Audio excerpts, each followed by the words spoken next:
Assalamualaikum warahmatullahi wabarakatuh. Umumnya hanya kambing yang kembuk saja yang bisa mengeluarkan susu dan banyak susunya. Sedangkan kambing yang kurus sulit keluar susunya dengan lancar. Tetapi Rasulullah melakukan sesuatu yang ajaib sekali, melakukan sesuatu yang menyalahi hukum hewani. Karena ada seekor kambing yang kurus dan sakit-sakitan sudah lama, tiba-tiba diperah oleh Rasulullah, sedang dari kambing itu keluar susu yang keluar sangat melimpah sekali, seperti kisah yang berikut.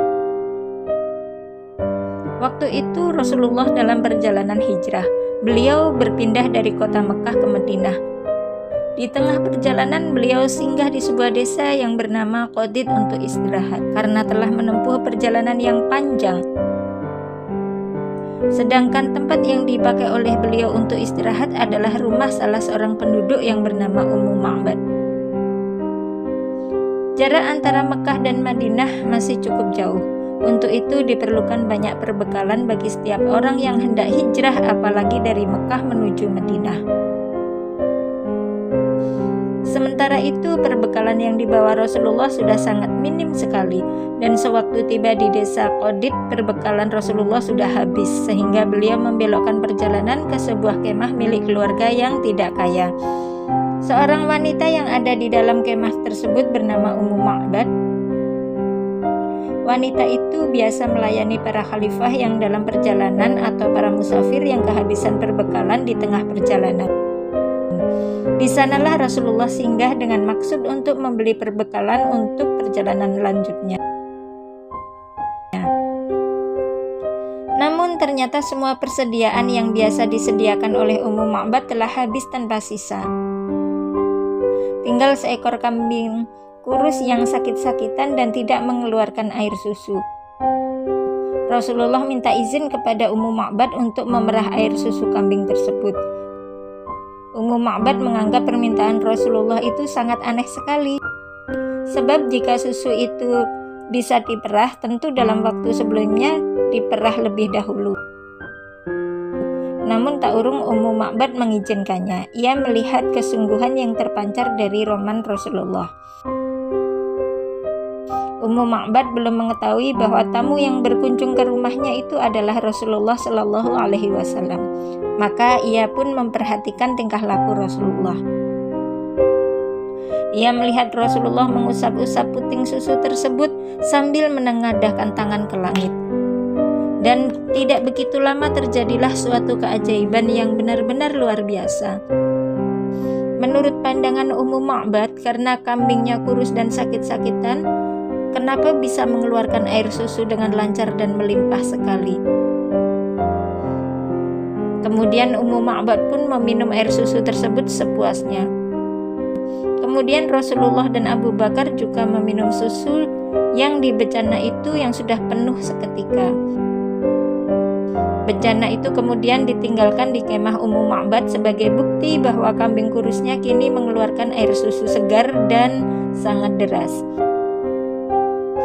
Ketika suaminya pulang dari bepergian, sangat terkejutlah ia melihat hal itu, apalagi melihat suasana kemah yang lain dari biasanya.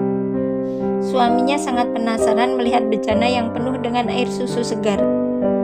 Padahal sebelumnya suami Ummu Ma'bad pergi, kambing itu tidak setetes pun mengeluarkan air susunya. Karena rasa heran yang tak tertahan, maka ia bertanya kepada Ummu Ma'bad istrinya, "Dari mana kamu dapat air susu ini, istriku? Sedangkan ketika aku pergi, bejana itu dalam keadaan kosong."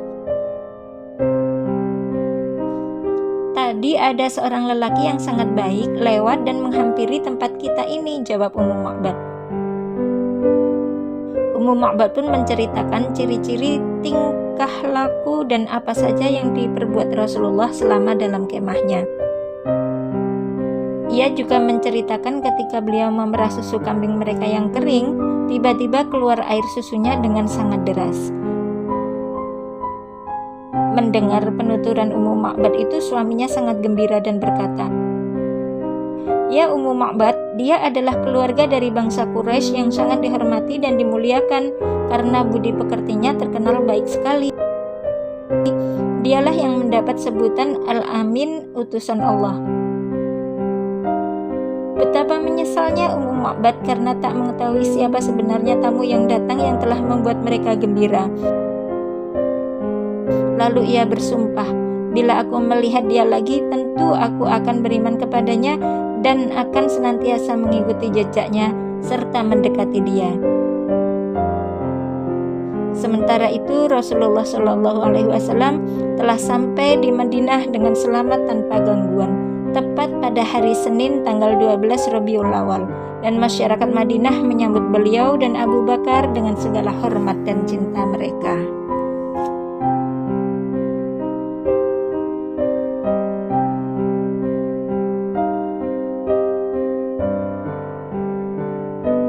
Demikian mutiara kisah teladan ini, semoga dapat diambil manfaatnya.